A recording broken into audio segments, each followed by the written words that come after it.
হরিপুর নামের শহরে পাপ্পুর ধাবা অনেক বিখ্যাত ছিল।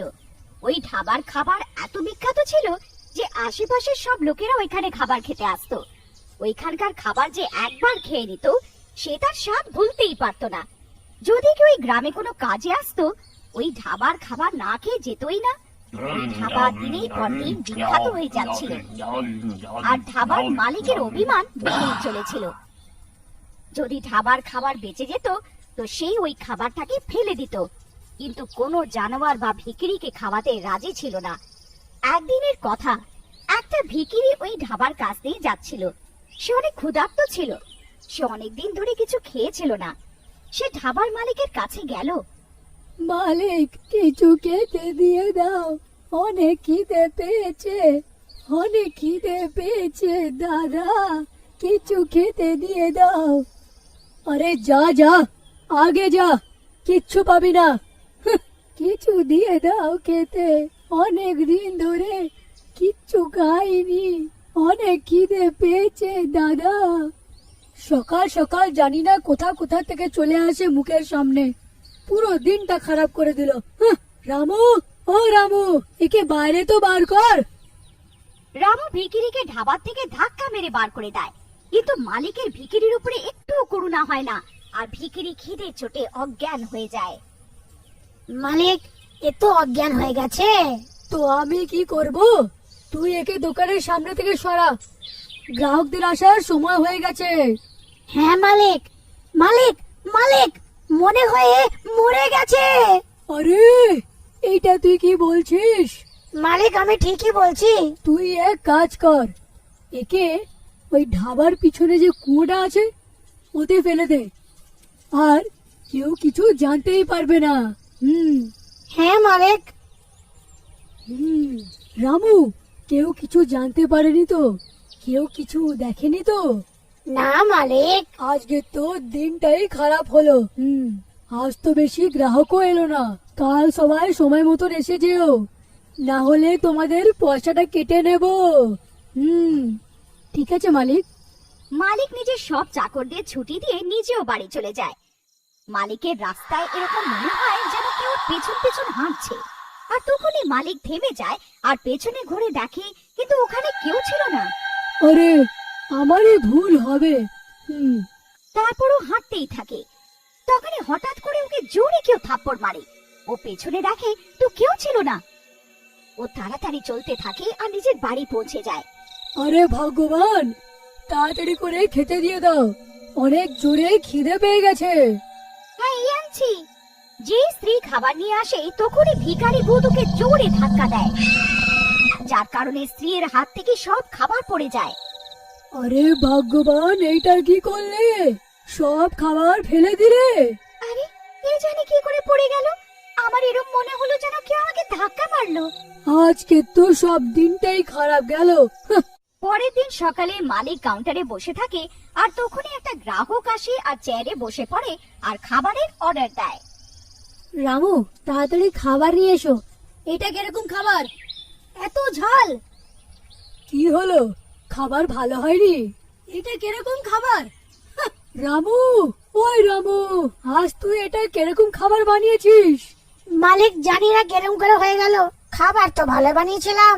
আজও ধাবার কোনো বিক্রি হয়নি আর ধাবার খাবার এরমই নষ্ট হয়ে যায়। এটা দেখে ভিখিরি অনেক খুশি হয়ে যায়।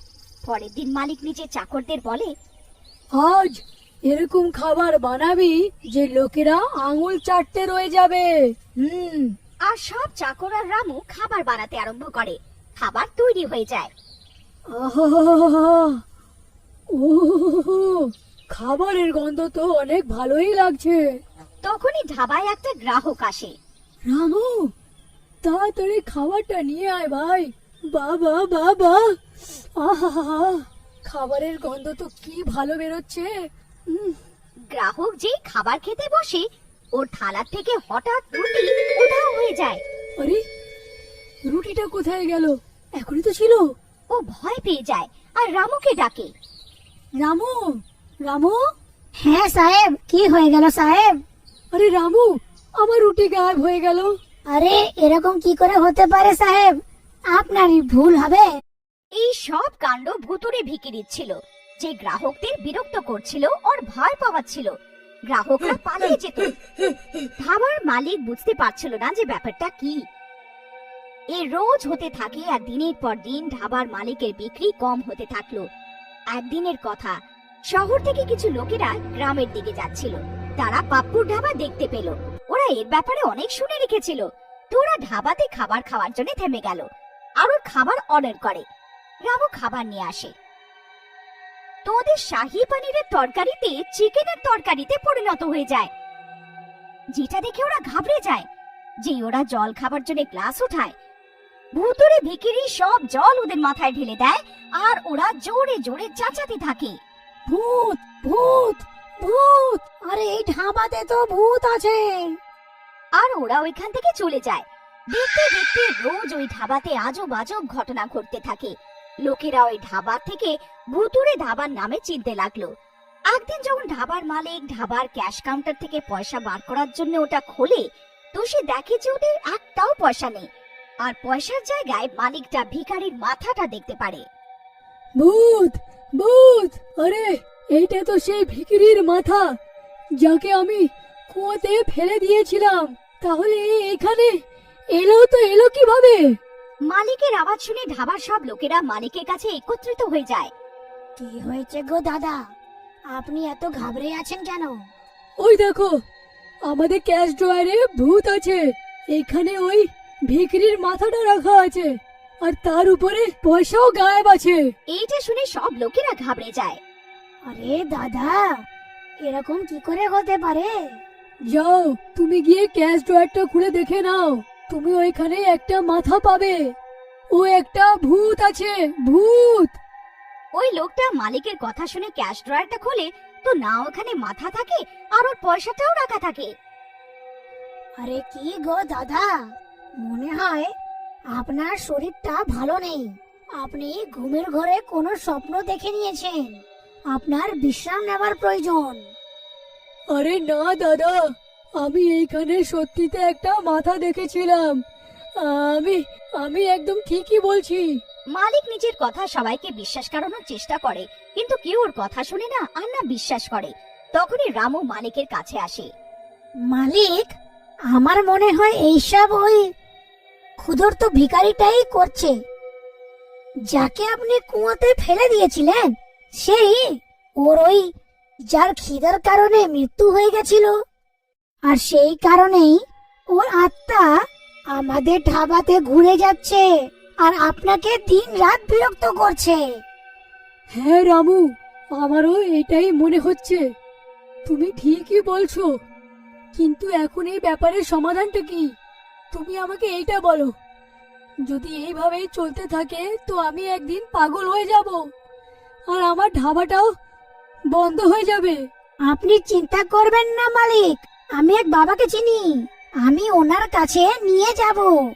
ওনার কাছে আমাদের সমস্যার কোনো না কোনো সমাধান নিশ্চয়ই হবে। এরম আমার ওনার উপরে বিশ্বাস আছে। আমি ওনার অনেক নাম শুনেছি। উনি সবার সমস্যা দূর করে দেয় নিজের পুজো আচ্ছাতে। রামু আর ওর মালিক পরের দিনই বাবার কাছে যায়। ওরা বাবার কাছে গিয়ে সব কথা সত্যি করে বলে। এইটা তোমরা কি করলে? তোমরা একটা ক্ষুধার্ত ভিখারির প্রাণ নিয়ে নিলে। ওর আত্মা খিদের কারণে তোমাদের ধাবাতে ঘুরছে আর তোমাদের বিরক্ত করছে। বাবা, আমাদের সাহায্য করে দিন। আমাদের ভুল হয়ে গেছে। আমরা কোনোদিনও করবো না আগের থেকে এরকম। আমাদের ক্ষমা করে দিন, ক্ষমা করে দিন বাবা। বাবা নিজের শক্তি দিয়ে ওই ভিখারির আত্মাটাকে ডাকে। আমাকে কেউ বিরক্ত করেছে তো আমি সবাইকে মেরে ফেলবো।